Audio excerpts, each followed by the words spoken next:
Другари, привет! Значи гледай сега, аз имам две баби, да са живи и здрави, едната от които е толкова против социализма и комунизма, че само споменеш ли нещо, става страшно. Другата обаче казва, че хората тогава са живели много по-добре и по-спокойно. Излишно е да споменавам, че двете не се събират в една стая, нали?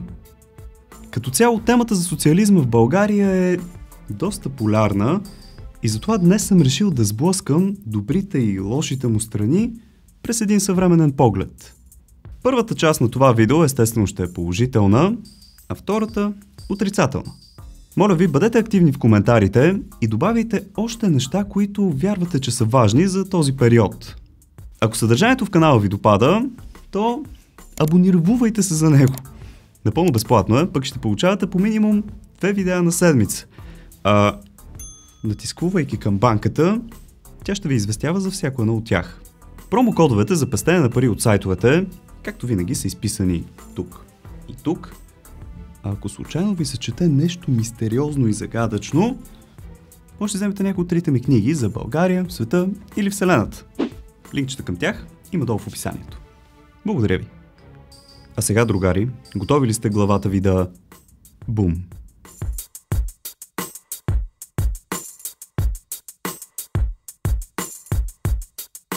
Започвам с символа на соца, с който се сблъскваме всеки божи ден. Панелките.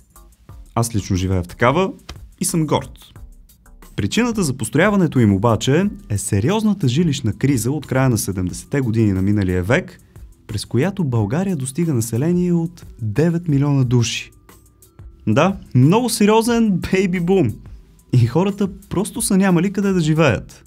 Така набързо, в рамките на 7-8 години, са построени 22 000 блока, в които до ден днешен живеят близо 1,5 милиона българи.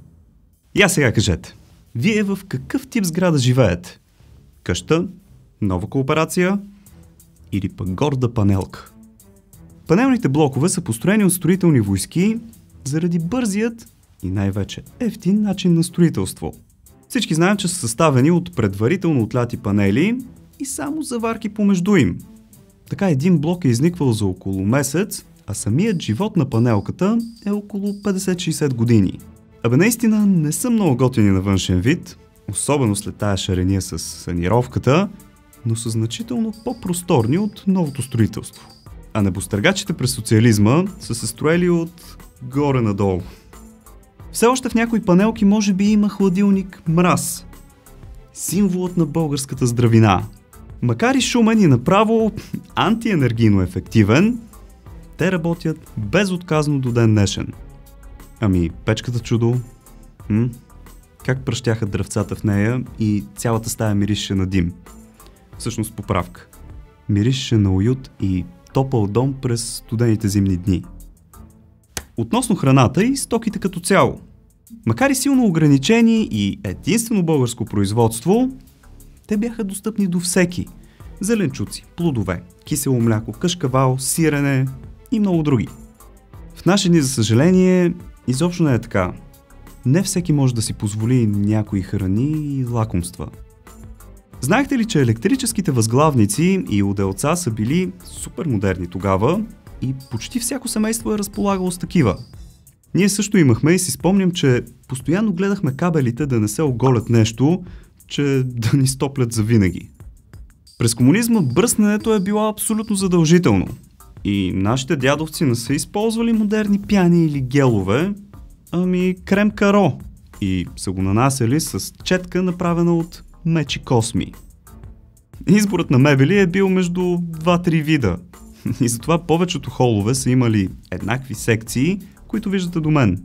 Няма да се лъжем, почти всички жилища си приличаха. Когато отидеш на гости у съседа горе, все едно си у вас. Помните ли добрият стар калорифер? Пуснеш ли го на макс, бушоните на апартамента направо падаха. Той лапаше толкова електричество, че пуснете ли го в наши дни, спокойно ще глътне една минимална работна заплата. Тогава токът обаче е струвал само 2,2 стотинки дневна и 1 стотинка нощна тарифа. Само за сравнение, днес цените са съответно 24 на 13 за киловатт час. Ами, парното през 80-те години е излизало около 20 на лева да стоплиш спокойно с него един 3-стаен апартамент. Средната заплата тогава е била около 200 лева, така че 10% от нея са отивали за отопление. Днес средната заплата е около 1000 лева и един месец аз си направих експеримент. Пуснах всички радиатори миналата година вкъщи и платих сметка 310 лева. Тоест около 31% за отопление. Естествено, веднага го спрях и от тогава се топлим на ток. Вие как се отоплявате през зимата? Спомняте ли си табелките образцов дом? Днес, естествено, те не означават абсолютно нищо, но в миналото, за да получиш такава, то жилището ти е минавало през специална комисия. Чистота, ред, поддръжка. И то не само вътре, но ако имаш и градинката. Пък ако нямаш градинка, площите пред входа ти. Абе, сериозна работа. Може би една от най-големите положителни черти на социализма е супер строгият ред в училищата. Всяка сутрин са проверявани ногти, прически, чистота на униформата, дали си в спретнат външен вид, изгладен. Абе, всичко. Ако нещо сгафиш, ти намалят поведението и започват проблеми. Стигало се до изправителни училища и доста строги наказания. Селското стопанство е било едно от най-развитите и то в цяла Европа. Не само, че напълно е задоволявало нуждите на целия ни вътрешен пазар, но и сме изнасяли огромен процент от продукцията ни към СССР. Здравеопазването. Много актуална тема. Тогава е било абсолютно безплатно и достъпно за всеки. Дори е имало мобилни зъболекарски кабинети, които посещавали най-забутаните точки на държавата, за да лекуват зъбите на хората. Отделно, всяка една поликлиника е разполагала с много добри специалисти от всякакво естество. Не като сега да те размятат по различни ДКЦ-та и болници из целия град, че дори и други градове. През соца, освен че храната е била истинска с висока хранителна стойност, тя е струвала стотинки. Така известните столове в училища и големи фабрики са предлагали обяди за около 50 стотинки. Повечето големи фабрики, библиотеки, инфраструктурни обекти, държавни сгради, обществени сгради, санаториуми, атомната централа. Всичко това е построено по времето на комунизма и се използва активно до ден днешен. Явно мухабеда на бай Тошо, ние каквото построихме, ви дори няма да може да боядисате, се оказва верен. В края на 70-те и началото на 80-те години България е била четвърта в Европа по брутен вътрешен продукт. Единствено Германия, Франция и Италия са били пред нас. Минали сме дори и Швейцария. Сега в момента ме е срам да кажа на кое място сме. Ами армията? Няма да навлизам в подробности и видове бойни машини, но когато комунизмът е паднал, числеността на нашата армия наброявала 160 000. Сега в момента е 26 000. Всичките ни съседи буквално са треперели, ако се породи някакво напрежение. Да не говорим, че сме били под крилото на Русия. Развитието на селските райони е било приоритет. Да вземеш гражданство за някой град, камо ли София, е било почти невъзможно. Сега знаете как е. Селата опустяват и всеки втори е столичанин. В повече. Чушкопекът. Най-омразният домакински уред на децата. Няма да ви казвам колко часове съм прекарал печейки чушки и то на няколко чушкопек. Направо като диджей бях станал.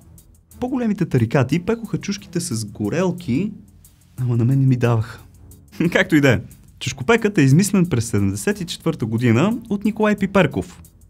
Чак сега забелязах фамилията му и нищо чудно, че изобретението му пече чушки, а не картофи, например. Лятната почивка на всяко семейство е била достъпна за всеки. Майките и бащите спокойно са могли да осигуряват двуседмична ваканция чрез карта на някои от нашите морски курорти или пък на Балкана. В повечето случаи дори предприятията, за които са работили, са разполагали с някакви почивни станции в страната и са изпращали семействата на своите работници там по график. По времето на бай Тошо в България престъпността е била сведена почти до нула.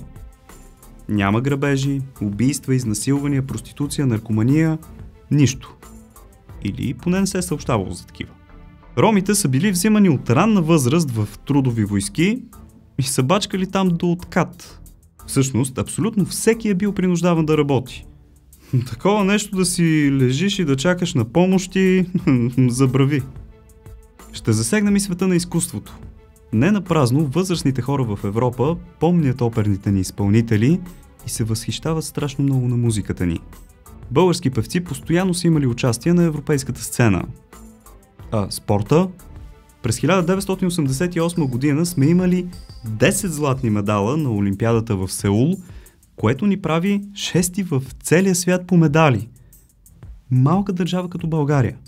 Всъщност, по това време в нашата страна да си бил спортист е било голяма работа.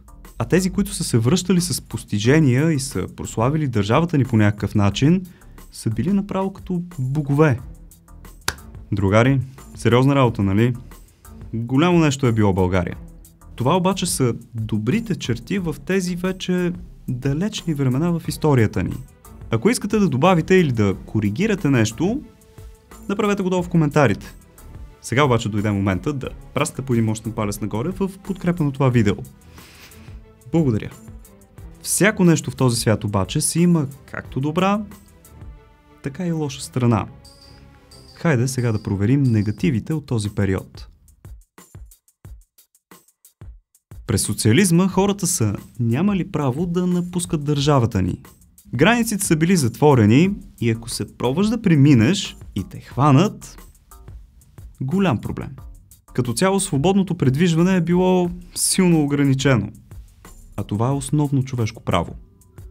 За всяка една по-сериозна покупка се е чакало с години. Ако искаш да си купиш москвич или не дай си Боже Лада, чакаш 10 години минимум и ще я получиш, ако имаш връзки с правилните хора. Искаш супер якия хладилник мраз? Няма проблем, обаче чакаш. И трябва да отидеш до завода да си го вземеш, дори да се намираш на 400 км от него. Едно семейство има право само на един апартамент, една вила и един лек автомобил. Не може повече. Естествено, имало е някои изключения за наши хора или пък активни дейци от номенклатурата. Църквата и религията като цяло са били забранени. Кръщената са се правили супер тайно, а на празници като Велик ден дори са изпращани хора, които да разгонват вярващите, събрали се пред храма. Нямаш изобщо право на висше образование, освен ако не си член на младежкото комунистическо движение, или така известният комсомол. Абсолютно всички директори и началници са били партийни членове. То не, че сега е малко по-различно, но... Така наречените манифестации са били нещо, което някои са харесвали, други пък изобщо.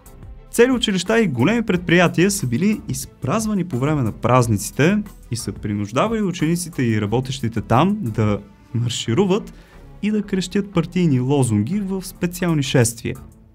Политическите вицове, и особено тези срещу Живков или партията, са били наказуеми с затвор. Изобщо, като цяло говоренето срещу режима е могло да ти донесе доста главоболия. Нямаш право да кръщаваш детето си с каквото и да е западно име. А пък камо ли такива изгъзици като Франциска, Франческа, Версачи, Армани и тем подобни, забрави човек. Вече споменах, че сме били сателит на Москва. Но по-скоро сме били верен прислужник. Всичко западно се е заглушавало, а свободата на словото силно ограничено. Всъщност, затова нашите баби и дядовци говорят повече руски, а не английски. Вносът на чужди стоки е бил ограничен до абсолютен минимум. Просто няма как да не сте чували така наречените корекоми. Това са безмитни магазини, в които са се продавали стоки срещу само западна валута или бонове.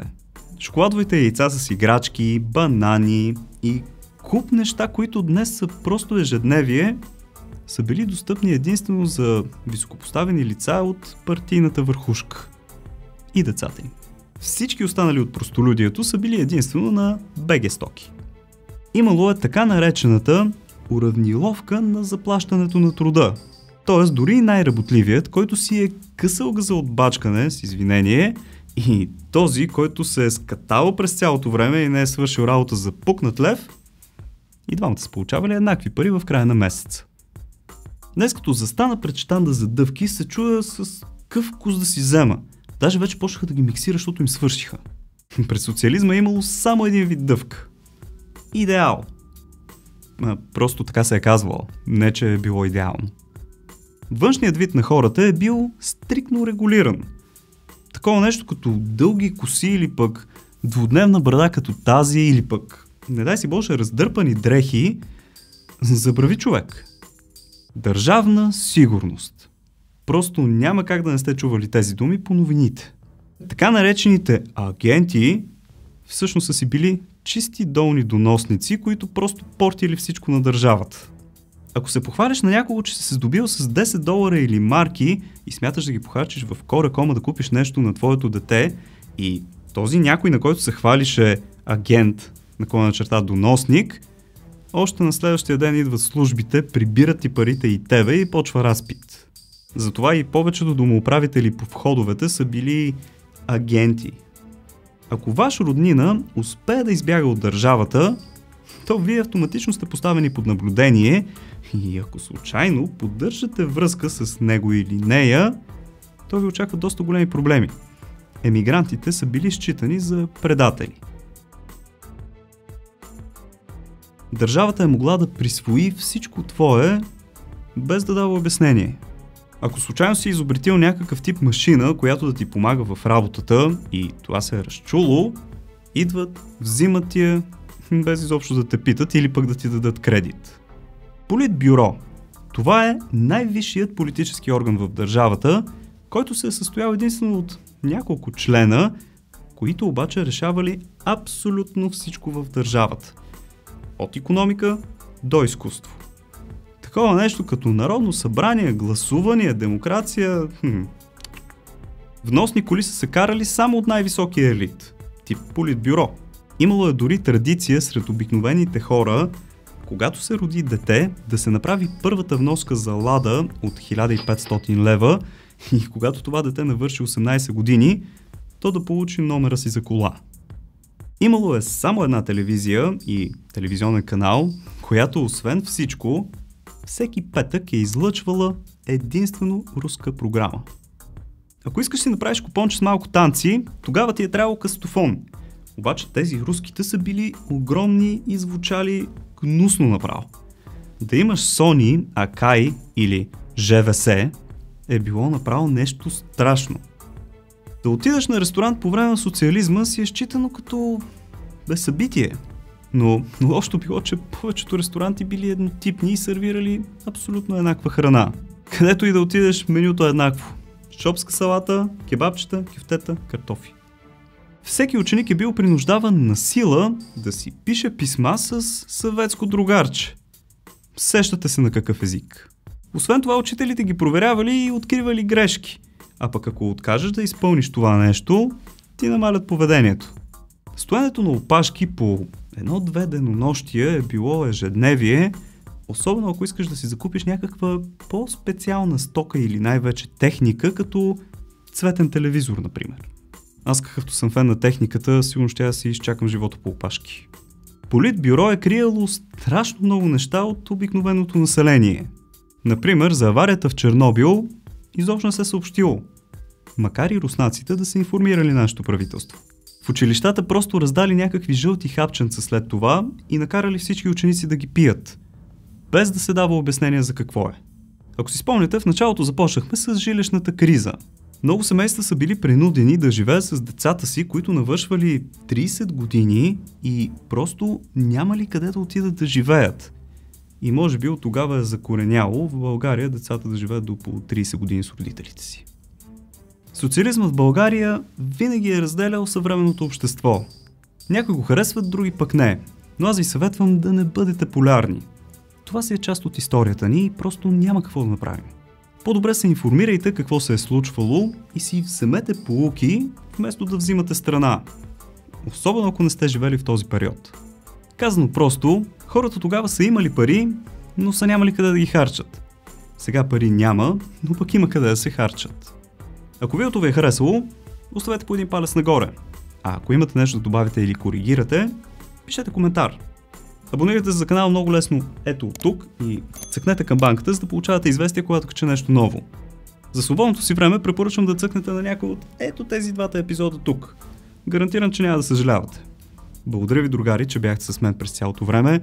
Чао и до нови срещи, защото епизодът стана страшно дълъг.